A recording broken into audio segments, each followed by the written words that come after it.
Mesdames et messieurs, bonjour et merci de regarder RTI 1. C'est l'heure du flash d'information. Sur le coup de 11 h, il se tiendra au palais de la présidence de la République un conseil des ministres. La rencontre sera présidée par le chef de l'État, le président Alassane Ouattara.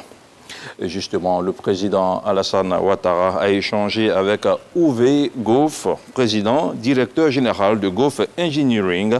Cette entreprise d'origine allemande créée en 1988 encourage l'amélioration des conditions économiques et socio-économiques grâce au développement, à la planification et à la mise en œuvre d'infrastructures essentielles sur le continent africain. Elle est présente en Côte d'Ivoire, notamment dans le secteur de la réalisation des infrastructures routières. Réputée pour ses nombreux sites touristiques et ses belles plages, la ville de Grand Bérébi entend mieux valoriser ses atouts et ses potentialités touristiques et culturelles afin de faire de la destination une destination de choix touristique de premier plan. Le conseil municipal appelle les artistes à s'impliquer dans le processus.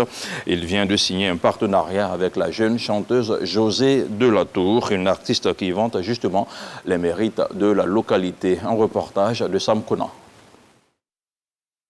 La ville balnéaire et touristique de Grand Bérébi a désormais son ambassadrice. Il s'agit de l'artiste José Delatour qui, à travers l'une de ses chansons, fait la promotion de la destination Grand Bérébi, ville aux énormes potentialités touristiques. Allez, Grand Bérébi, de toutes les villes, tu es des plus bénis. Un partenariat entre la ville et l'artiste a été signé.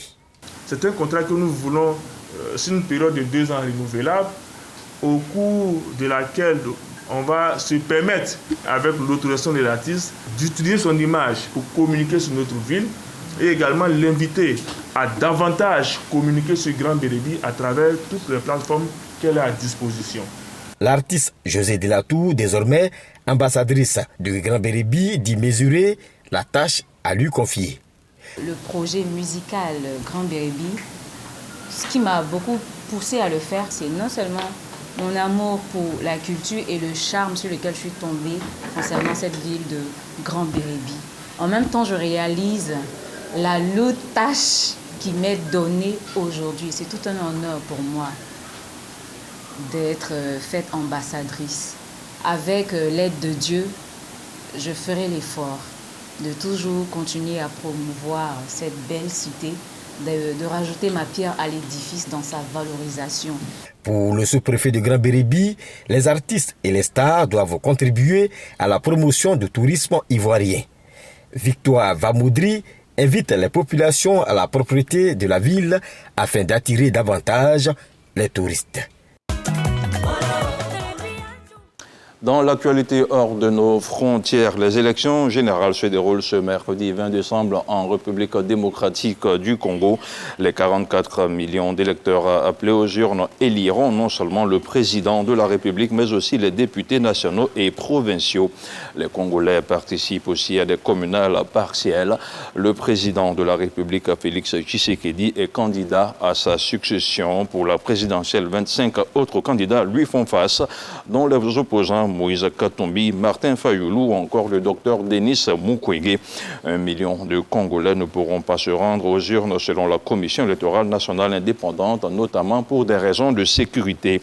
Rappelons que le pays compte 100 millions d'habitants.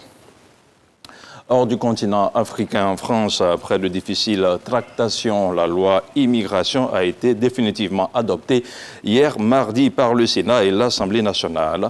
Le texte largement durci a été fustigé par la gauche, salué par l'extrême droite et suscite le malaise au sein de la majorité. L'instauration de quotas fixés par le Parlement pour plafonner pour les 3 années à venir le nombre d'étrangers admis sur le territoire hors demandeurs d'asile est considérée comme inconstitutionnelle par le camp présidentiel. Mais ce dernier a quand même accepté d'intégrer cette mesure ainsi que la tenue d'un débat annuel sur l'immigration au Parlement. Et puis aux États-Unis, la Cour suprême du Colorado a jugé hier mardi Donald Trump inéligible à la présidence en raison de ses agissements lors de l'assaut du Capitole le 6 janvier 2021. L'ancien président américain avait aussi ordonné le retrait des bulletins à son nom des primaires républicaines pour la présidentielle de 2024 dans cet État. La Cour a suspendu son jugement jusqu'au 4 janvier prochain, le temps qu'il y ait appel devant la Cour suprême des États-Unis, la plus haute juridiction du pays. Le clan Donald Trump a immédiatement réagi en disant qu'il allait faire appel de cette décision. Fin de ce flash d'information, l'info revient à 13h.